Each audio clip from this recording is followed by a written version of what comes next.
let's talk about how to overcome capitalism. Is it possible at all? Is it possible to install another system? You can call it socialism or whatever you want. Is it possible to make another system that's more, equal, that's a democratic economy? And I say yes, it is, but I don't think that we will get there on traditional ways. I think we have to think up a new plan. I think that we have to be smart and we have to know what we are doing. So that's why I wanted to talk about it, Because on the left, there are two traditional movements when it comes to overthrowing or overcoming capitalism and installing a new system that's more, democratic. There is reform and there is revolution. And I think that it's more complicated than that. I think there is a third way, because I think that whether the traditional reformism or the traditional revolutionism will bring us the result that we want. I think that both of these can and will fail in the end if we take it, if we take them on the traditional way. So I would like to suggest another strategy there. Let's first start with why these traditional two ways of reformism or revolutionism don't work really. Let's start with the revolution. Traditionally, when we talk about revolution, there is this idea that the revolution will be carried by some vanguard party, like the Bolsheviks, like it happened in the Soviet Union. There is this, there are these people who know everything, who are very smart, who know how to handle their weapons, and they have like 1,000 followers, and they storm out and they take over the control. And I think that this is not possible today, I know that in the Soviet Union they did it like that, in Cuba they did it like that, in Yugoslavia they did it like that, in China they did it. They did it in many places like that. But I don't think that that's possible today. I think it's too late for that because, the people in power, they know this trick already. Also the times and weapons have changed. No matter how big you are, no matter what your party is, you do not have the power. You simply do not have the power to exercise this move. It's not possible. It's you have to think.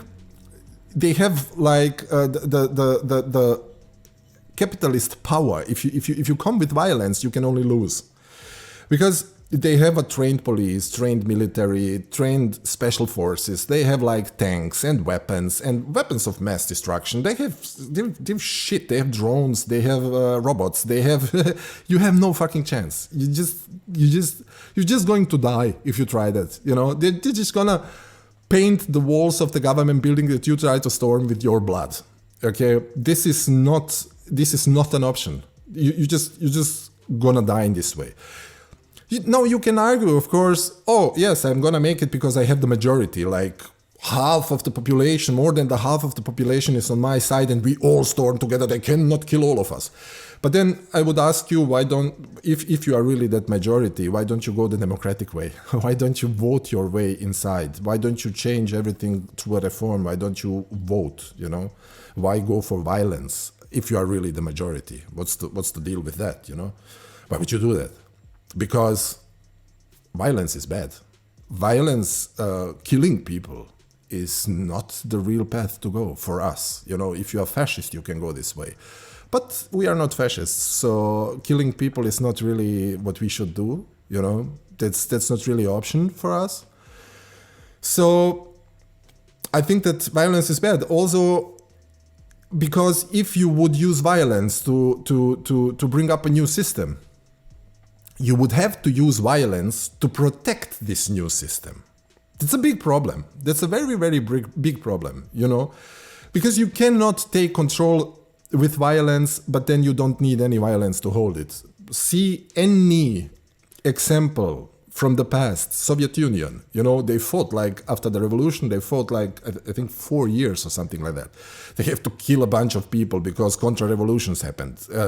In everywhere else, China, Yugoslavia, Cuba, what I said, yeah, they all had to keep up the violence to secure the system that they built, okay?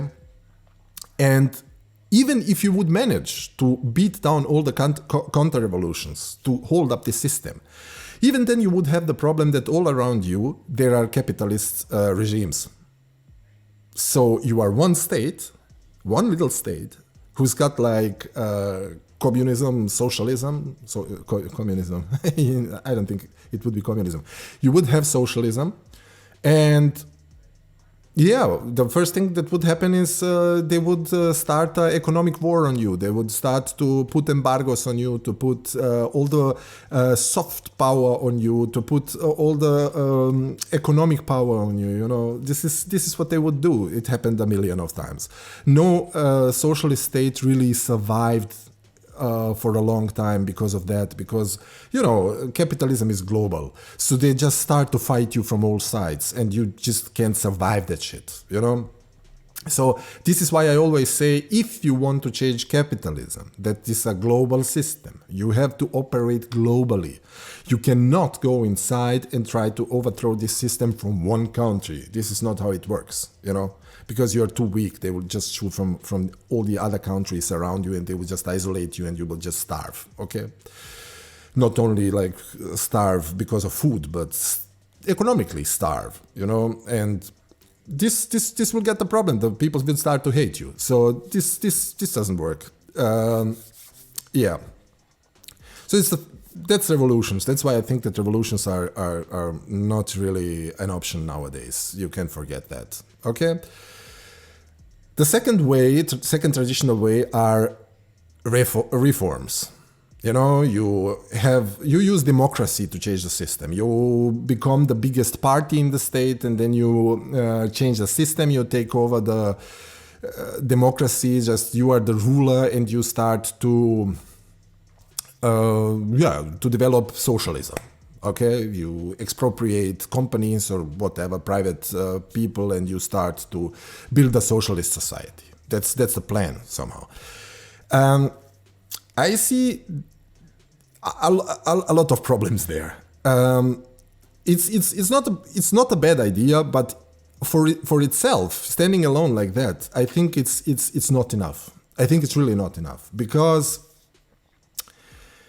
there's a problem. If you want to take over a democracy, if you want to become the majority in a democracy, you need a lot of money. You need a shitload of money to do this. You know, you basically have to become the mainstream media. All the mainstream media outlets, or the major mainstream media outlets, would have to be in leftist hands. So you can inform people what to vote for. That's the first thing, you know, and you will never get that. We don't have any media outlets right now. The right has media outlets, of course. Most of mainstream media is right-wing, of course. So we don't have that power. You cannot inform the people. Now you can say, yeah, but we have social media. Yeah, do we? We are on social media, but we don't have social media. It's just they could cut us off at any time. We just tolerate it in this space, and we have to understand that. Because why am I saying this? I'm saying this because it's very important to understand that democracy depends on what people believe. People are going to vote for what they believe. And they will always believe what they have learned, what somebody told them. They will believe that what they saw in the telly, you know, because they don't really go outside anymore nowadays. They just look at their screens. So they will believe what the major media outlets tell them, you know. So, you know, manufacturing consent and stuff like this. So this is a big problem. So how are you going to pull so many people over to our side without owning any major media outlets? How are you going to do this? You know, it's a little hard, you know. And also, here is again this thing. If you would manage to do it, nonetheless, like you are cool in some way, you manage it somehow. I don't know how, but you manage it. If you would manage to do that, the power would still be in the hands of the capitalists, of the companies, you know. They operate globally. That's the same thing I said before with revolutions. If you do it in one country, you know, the same thing applies. They will destroy you from outside with embargoes, with economic pressure and stuff like that. So this is very hard, you know. And there are many examples for that, how they did it. You know, you had in Chile, you had a democratically elected socialist. They killed him. You know, in Venezuela, Bolivia, in many countries out there where they tried to democratically vote in a president that is a socialist, they just overthrew him. They just came in, started a war or economic pressure, or they just put in an interim president. You know how they do it. So it's a big problem. You know, this also doesn't work. Okay, so that's why I would suggest a third way, which is a little a mix of the second way and also a new idea accompanying it. The problem with capitalism, exactly why people don't like capitalism, we are the people on our side, why we don't like capitalism is because democracy and involvement of the people, it stops at the economy. We don't have the economy in our hands. You know, so this is a big problem. So very few people decide what happens economically. And that's very bad because the economy rules the world. The economy says, you know, how things are done, what is done, and which ways we are going as a global community. And states rather have to adjust to that than opposites, you know. So that's a big problem. Because economy is the major force in the world because it supplies the people with the stuff they need to live. So it dictates the rules. So we want a global democratic economy. Okay? So how do we achieve that? My idea is let's work on two levels. Let's work democratically with the state and also make the workplaces democratic. Let's do both things at the same time, okay? I'm talking about worker co-ops. And I know that many of you are against worker co-ops and you say like, what the fuck is this bullshit idea, worker co-op, shit like that. This is still capitalism and stuff like that. I know, please hear me out. I really have an idea. I'm not just, you know, talking bullshit, you know? So please listen. Many people don't like worker co-ops because they operate in a free market. They are, they operate inside capitalism. They are basically still capitalism. But you have to understand that not as the end goal. You have to understand it as a basic first step that you can take to deal with capitalism. That's very important to understand that it's a first step. Why is it important that this is the first step? Because it's legal. There is no violence involved, nothing like that, and nobody will stop you if you try to do that. You know, in every discussion where communists and capitalists talk with each other, and then, or the socialists say to the capitalists, yeah, we need to make worker co-ops, and then the capitalist says, yes, please do it. Nobody will stop you. You can actually do that in capitalism. Exactly. Let's do it. We can do it. Let's do it. Okay? It's legal, you know? And the best thing is the means of production, when you start doing it, are already in the hands of the workers. The workers already own all the means of production. And that's very important, you know, because you have to understand it as socialism that's not in one state, but the socialism that's in one company. That's what I meant with first step. Let's start small. Let's start with a company and then you can grow, you know? That's very important. After that, when worker co-ops start to emerge, and there are many worker co-ops already. There is a Wikipedia article. Look it up, type in worker co-ops, and you will see there are many worker co-ops all over the world already, you know? So the next step would be that these worker co-ops that are small co-ops, that are small companies, they would start to unionize with each other, okay? They start to work together. They help each other out. They join teams. They become, let's say, democratic enterprises. They work together as a democratic enterprise. They get bigger and bigger. They are practically a democratically organized bunch of communes. Okay? This is how very many people imagine communism or anarchy or stuff like that, you know. You have your communes and then you have representatives and they meet and then you have another commune that is like an umbrella commune, stuff like that. And this is how you organize these things, you know. Because in this way, when you get bigger and stick together to reallocate resources and workers and stuff like that so that you can survive out there in the capitalist competition, so in this way, you can get bigger and outcompete the capitalists actually in many fields. Okay? And then it grows bigger. These little communes, what I just said, start to operate on a state level. All the cooperatives on a state level start to work together, you know? They help each other out. Okay? And I think if this would grow and take a momentum, and the workers would know about it, that this is possible, no worker who's sane in their mind would stay in a wage-slave relationship, you know, in the wage slavery. Nobody would stay there if they can be the owner. Who would do that? Nobody, you know. You just have to show them that it's possible and that if something happens, that there is a community that will hold you, that you don't just disappear, you know, that you just don't lose everything. So this is the big point.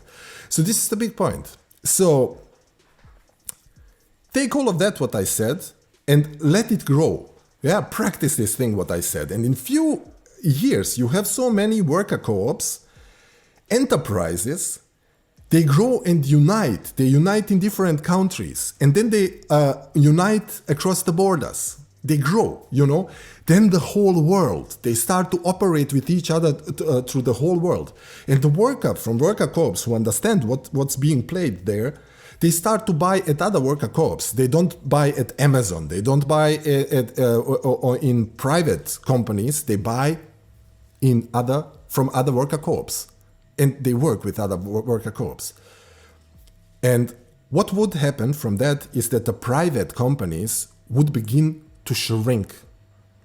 They would start to lose their power. They would be kicked out of the business, and once they are kicked out of the business, there is a big chance that they would say, okay, I'm going to join a worker co-op now, you know? So we would grow, the worker co-ops would grow, and the private businesses would shrink, the amount, how many there are, you know? They would start to lose their power.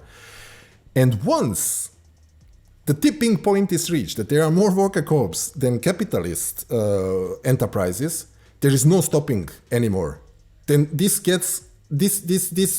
starts to move by itself. You can't stop it anymore, you know? It's just, it takes momentum, and then the whole world would be taken over by this idea. You know? You could outcompete everything on the market. It's still capitalism, it's market capitalism, but the enterprises are socialism. They are practicing socialism because the means of production belong to the workers. So that's the best thing about it, you know? The means of production are already in the hands of the people. That means the democratic power is in the hands of these people, you know? You don't need the state to give the means of production to the people because the state is so generous. It is already there. The means of production are there. The democratic power is there. You know, it's already in their hands. And from there, when you have the economic power as a socialist conglomerate of worker co-ops, then then you have political power. Then you can exercise political power on your democracy. Then the state would start to work with the worker cooperatives, and they would just become one. Worker cooperatives, the state, they would just support each other 100%. And the democratic economy, imagine that. You would have a democratic economy, like the major force in the world. Okay? It would take over the whole world. You know what that means? That means you have socialism, my friend, all over the world. Boom. Okay? Congratulations. You would have socialism. And you would need no blood, no weapons, no war, no gulags, no violence, nothing like this. You know? That's it. It would be worldwide socialism. And it would be forever. Of course, it would be until we organize it so much that we start to make communism out of it, of course. And I think, really, honestly, I think I've really thought a lot about this, and I've informed myself a lot on this issue. How we could really reach socialism and how we can fight capitalism. And this is the only way that I think actually could work, because they can't do anything about it. You cannot stop this. If we really reach a momentum and we reach a movement of worker co-ops, you cannot stop that. You can't do nothing to stop that, you know, because it's democracy. If one guy gets corrupt in all this system, if corruption starts to appear, it's still democratic. You can outvote him, you can stop him, because it's democratic. This is the only thing I actually believe in. I don't believe in vanguard parties. I don't believe in violence. I don't believe in, reformism through politics. I don't believe all of this. This is the only way that I believe in. This is the only realistic chance to move anything towards socialism that I've heard in the last years, and I believe in it 100%. If you think that I oversaw something, that I don't see things clearly, that I'm wrong at some point, please tell me, okay? But I think that this is our only realistic chance to battle capitalism, okay? Once and for all. So how do you achieve all of that? I think that education is the key element, but also unions should play a big role in all of this. Unions out there should start to educate workers in how to start a worker co-op, to put forward the idea that that's a really interesting and valuable option, that you can actually do that and that it makes sense, you know? Because unions today, they are talking a lot about minimum wages, insurance stuff like that, worker rights, and that's very important, don't misunderstand me. But let's also talk about the other option, which is you become your own boss. That's the big option. All unions should always put this idea forward.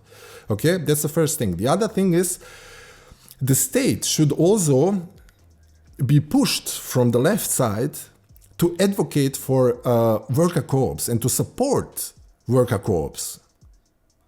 Maybe instead of private companies. Now the state supports private companies a lot, but why not only support, or well, your major support should be concentrated on worker co-ops, you know, instead of private companies.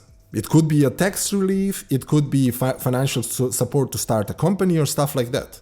You know, there are many examples for that. Like, for example, Corbyn in England. He had this idea that when he's in power, the first thing he will do when somebody wants to dismantle a company and to ship it over to another state, just like, you know, to outsource the work, that the first buyer option stays with the workers in this company, that the workers get the first option to buy the company and run it themselves. You know, this is a great idea. This is a start, you know. There is also another incentive, I think it was in Italy or in Spain, I think it was Italy, where they have like this idea: if you lose your job, and then you get your money for being out of work, you know, when you get your money, there's an option that they give you all the money at once, under the premise that you and your co-workers, they put you together with other workers, that you start a worker co-op with that money. And they support you in that. That's very important, you know. This is exactly the way to go. This is very great, you know. And the big argument for that, so to put it towards the state, so the state actually does this, you know. There's a big argument that makes a lot of sense. And the argument is worker co-ops are democratic, just like the state. Why not expand the democracy? You know, if you are for democracy in a state, why not in the economy? You know, what kind of state are you? Come on, support the people, support the democracy, spread the democracy. You know, also there is a big argument that worker co-ops will benefit the state much more because they will never, for example, outsource their own company. No worker will vote for their company to be outsourced, so they lose their jobs. This is crazy. Nobody will vote for that. So this is very good for the states. There are many other arguments, you know. We just have to push them forward.